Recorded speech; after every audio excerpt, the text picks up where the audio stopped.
Olá, hoje é terça-feira, dia 3 de maio, está começando mais um Boletim Legislativo.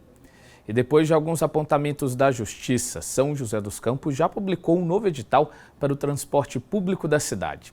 O processo segue até maio, quando será realizado o pregão com as empresas interessadas. Para entender melhor as mudanças, conversamos com o secretário de Mobilidade, que nos apresentou como deve funcionar o novo modelo com ônibus elétricos. A Câmara também deve fiscalizar o andamento da licitação. Após atender recomendações da Justiça, São José dos Campos republicou o edital do transporte público. Lançado em março, o novo modelo vai contar com ônibus 100% elétricos, que vão substituir os veículos da frota atual. Pela nova proposta, a Urban ficará responsável pela contratação de locação dos veículos, além da manutenção e gestão financeira. Entre as adequações do edital está a apresentação de documentos que podem facilitar a participação de empresas estrangeiras no certame. A gente fez, por exemplo, uma exigência de tradução juramentada de documentos em língua estrangeira. E a Justiça entendeu que esse não é o momento de exigir essa tradução juramentada, que depende de consulados e é uma tramitação burocrática mais extensa. Então a Justiça entendeu que pode ser uma tradução simples e caso ele venha assinar o contrato, aí sim a tradução juramentada dos documentos. Uma outra coisa que aconteceu foi o próprio pregão eletrônico.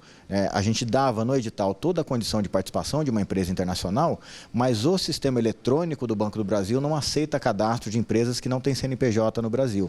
Então isso estava restringindo a participação de empresas internacionais. Quando a gente muda para a modalidade de pregão presencial, eu consigo abraçar todas as empresas interessadas em participar. Outra alteração para o novo edital é o tempo de contrato que será firmado com a nova empresa, passando de 8 para 16 anos. De acordo com o secretário, esta medida pode diminuir o custo da operação do novo transporte público. A gente fez um contrato que era uma previsão de 10 anos, que era o nosso modelo inicial, mas com 8 anos, tecnicamente hoje é necessário fazer uma substituição ou recondicionamento das baterias. Então isso gera mais um ciclo de 8 anos.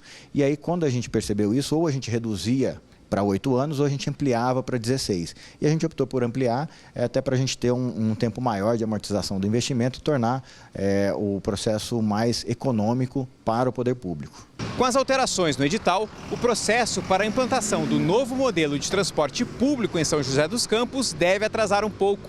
Os envelopes com as propostas das empresas serão abertos no dia 11 de maio em um pregão presencial. Com isso, os 350 novos ônibus só devem começar a circular pela cidade no início do ano que vem. Se a gente usar o período máximo previsto, a gente tem o sistema entrando em funcionamento em abril, mais ou menos, do ano que vem, isso usando o cronograma máximo. Lógico que tudo isso são prazos administrativos, se a gente vê algum tipo de intervenção da Justiça, a gente acaba perdendo um pouco o controle disso, mas a princípio, no máximo em abril do ano que vem, a gente já tem o novo sistema de transporte em operação com uma frota 100% elétrica na cidade. Para os vereadores que fazem parte da Comissão de Planejamento Urbano, Obras e Transportes da Câmara, o novo sistema com frota totalmente elétrica vai trazer uma melhoria no atendimento aos passageiros. Bom, nós vamos ter agora, a partir dessa licitação, uma qualidade nos serviços por conta até dessa questão de ecologia mesmo, tendo um ônibus muito mais, com menos barulho, com mais qualidade, oferecendo um serviço melhor para a população. E isso vai dar um ganho não só na mobilidade urbana, mas também na qualidade de vida e atendimento das pessoas que utilizam o transporte público. A população também vai ganhar em termos de conforto, né? Porque serão ônibus novos, com ar-condicionado, né?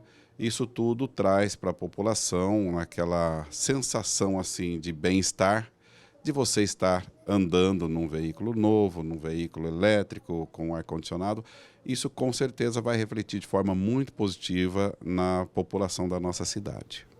Mas para que isso seja garantido, os parlamentares acreditam que a Câmara deve acompanhar de perto todo o processo, desde a contratação da empresa até a implantação do sistema.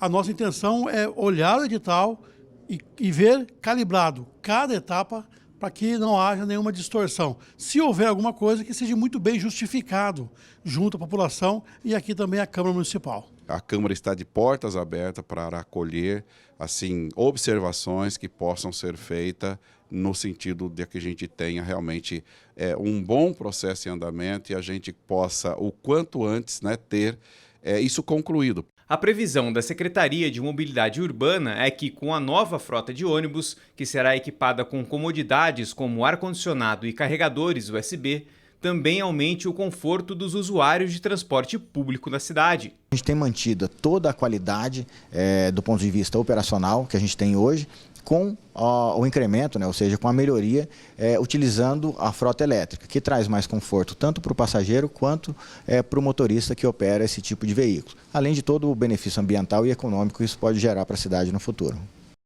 E a gente segue para falar de emprego. Vamos ver na nossa agenda de serviços as vagas de trabalho disponíveis no PAT de São José? O PAT, Posto de Atendimento ao Trabalhador de São José dos Campos, tem oportunidades de emprego para adesivista, arte finalista, design social media, atendente de lanchonete, auxiliar de almoxerifado, auxiliar de compras, auxiliar de cozinha, auxiliar fiscal de contabilidade, barman, calceteiro, caseiro, conferente de materiais, consultor comercial, consultor de vendas externo, cortador de tecido, costureira, eletricista de linha morta e STC, eletricista de linha viva, empregada doméstica, encanador industrial, encarregado de linha morta, encarregado de linha viva, garçom, gerente de restaurante, instalador técnico de manutenção, instrumentista, meio oficial operador CNC, motorista de furgão, motorista operacional de guincho, nutricionista, operador de escavadeira, operador de motoniveladora, operador de retroescavadeira, operador de rolo, operador de telemarketing, operador de máquina dobradeira, pedreiro, pintor de obras, pizzaiolo, programador PHP, projetista elétrico, recepcionista atendente, repositor de mercadorias, representante comercial, supervisor comercial, sushi man, técnico em segurança do trabalho, telhadista, vendedor em loja de material de construção, vendedor externo e vendedor interno. Ainda há vaga para pessoa com deficiência, no cargo de atendente de telemarketing. Para se candidatar é só comparecer ao PAT, levando RG, CPF, carteira de trabalho e o cartão cidadão. O PAT fica na Praça Afonso Pena, número 175, no centro. E agora a gente fala de saúde, de um assunto muito sério que é a vacinação infantil. Um dado publicado pelo Instituto Butantan revelou um alerta. Nos últimos anos, principalmente nas crianças, o Brasil tem registrado a volta de doenças já erradicadas, como o sarampo, por exemplo. E o reflexo disso é a queda na procura pelas vacinas. Os médicos e também a Câmara reforçam sobre a importância da vacinação.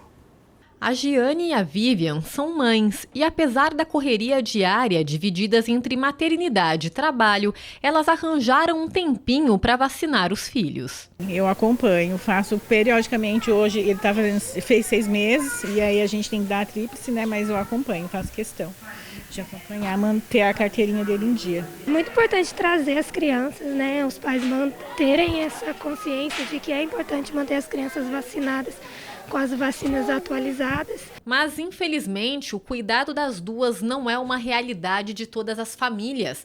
Dados apresentados pelo Ministério da Saúde mostraram que os brasileiros têm deixado de vacinar os filhos, um risco e tanto. Para se ter uma ideia, a procura pela vacina da tríplice viral, que protege contra sarampo, cachumba e rubéola, vem caindo e muito nos últimos anos. Em 2017, nosso país atingiu uma cobertura de 86,2% de crianças imunizadas. 4 anos depois, essa taxa caiu para 71,4%. Aqui em São José não foi diferente. Segundo a Secretaria de Saúde, nos últimos 3 anos, nosso município tem registrado baixos índices de crianças vacinadas, tanto para a tríplice viral quanto para a pentavalente, que garante a proteção contra uma série de doenças. Enquanto em 2019 a taxa alcançada pelo município foi de 88,12% do público-alvo para a pentavalente, em 2021 esse número caiu para 76,56%. A tríplice viral foi a que teve menor procura, alcançando quase 100% do público-alvo em 2019, mas não chegando a 60% em 2021. A gente tem percebido uma baixa de cobertura vacinal. Isso vai de encontro, o que a gente encontra no Brasil e nos municípios do estado de São Paulo também. Teve uma baixa cobertura. A nossa meta é sempre vacinar algumas vacinas, 95% dessa cobertura. No caso, numa campanha, por exemplo, agora a gente está tendo campanha de influenza, eu tenho que ter uma cobertura de 90% de pessoas vacinadas. Assim eu consigo o quê? Combater e interromper a cadeia de transmissão dessas doenças preveníveis por vacina. A queda na cobertura vacinal preocupa, principalmente em relação às crianças, que são mais vulneráveis a diversos tipos de doenças. Algumas delas altamente contagiosas e que estavam até então erradicadas no Brasil, como é o caso do sarampo. Em 2016, o Brasil recebeu o certificado de erradicação da doença pela Organização Pan-Americana de Saúde. O título foi perdido em 2019. Vale lembrar que as vacinas protegem que o indivíduo desenvolva a forma mais grave da doença e, além disso, inibe que o vírus seja propagado. Quando a gente fala de vacina especificamente, de forma muito ampla, a gente não está procurando proteger o indivíduo. A gente está protegendo a sociedade. Por quê? Porque pode ser, tá, que eu possa ter o vírus ou a bactéria em mim, porém não necessariamente eu vou adoecer, mas eu posso ser um portador assintomático. Então eu vou ficar espalhando para o resto. Então, quando a gente fala sobre atenuar sintomas, é justamente isso. Para o vereador José Cláudio, que é médico, a queda no número de crianças imunizadas é uma realidade alarmante, já que coloca em risco a saúde do público infantil. Em casos graves, doenças que poderiam ser preveníveis com a vacina podem afetar até mesmo o desenvolvimento das crianças ou ter consequências ainda mais graves. É muito ruim, né? A queda da vacinação nas crianças é prejudicial, porque uma coisa que nós temos que ter noção é que o vírus ainda está, principalmente o vírus Covid, ainda está circulando. Então é uma preocupação grande, tanto a vacinação contra o Covid, quanto a vacinação da gripe, essa H3N3 que nos assustou muito aí no mês de janeiro, dezembro e janeiro. Então temos que apoiar a vacinação, fazer um apoio aí à prefeitura, ao serviço público, para que se estimule a vacinação na nossa cidade, no estado, no Brasil, porque a vacina é a melhor maneira de se prevenir essas doenças. Ainda segundo o vereador, o poder público tem o dever de fazer campanhas a fim de conscientizar a sociedade sobre a importância da vacinação na luta contra as doenças. A gente fazer campanhas, né, pelas nossas redes sociais, conversar com os nossos eleitores, levar essa mensagem para a população, estimular a Secretaria de Saúde a fazer também campanhas pela rede social, pela televisão, pela nossa TV Câmara, para levar essa mensagem de estimular a vacinação. Ainda mantendo foco na informação como ferramenta de prevenção, fica o alerta. Cuidado com as fake news. A vacina é um meio seguro e não causa riscos à saúde das crianças nem dos adultos. Em caso de dúvidas, procure os meios oficiais, como os sites do Ministério da Saúde, Organização Mundial da Saúde e Sociedade Brasileira de Pediatria e o próprio pediatra de seu filho. Sempre procurar a informação no lugar certo. Se eu quero saber sobre vacina, eu não vou procurar nas redes sociais. Eu vou procurar ou nos sites do Ministério da Saúde, ou no site da Sociedade Brasileira de Pediatria. Aí está muito bem orientado. Dentro da Sociedade Brasileira de Pediatria, para o estado de São Paulo, existe a Sociedade de Pediatria do estado de São Paulo, Nesse, por exemplo, tem um link específico de orientações só para os pais, só para a família. E além das vacinas para pólio, gripe e sarampo, que inclusive são agora foco da campanha do Ministério da Saúde, a gente não pode esquecer da vacina contra a Covid, que continua a ser oferecida em todo o país para crianças acima dos 5 anos de idade e também para o público em geral, como adultos e idosos. Tanto a vacina da Covid quanto aquelas para outras doenças são fundamentais para a gente trabalhar a prevenção. Então, para todas as datas locais e informações sobre as campanhas de vacinação, é só entrar no site da Prefeitura e clicar no ícone Vacinação em São José. E agora a gente confere a previsão do tempo para a tarde de hoje e também amanhã, quarta-feira. Na tarde desta terça-feira, o tempo é nublado, mas não deve chover. A máxima é de 29 graus, mínima 18. Na quarta, o tempo muda. O dia amanhece nublado e pancadas de chuva estão previstas a partir do fim da tarde. A temperatura máxima é de 29 graus e a mínima atinge os 15 graus. E o nosso jornal chegou ao fim. Muito obrigado pela companhia. Fica com a gente porque daqui a pouquinho, às 3 horas da tarde, tem a estreia do programa De Bem com Você, que vai falar sobre as sequelas da Covid-19 e como tratá-las. Depois, às 4, tem transmissão ao vivo da sessão de hoje. Não perca, hein? Eu espero você amanhã. Até lá!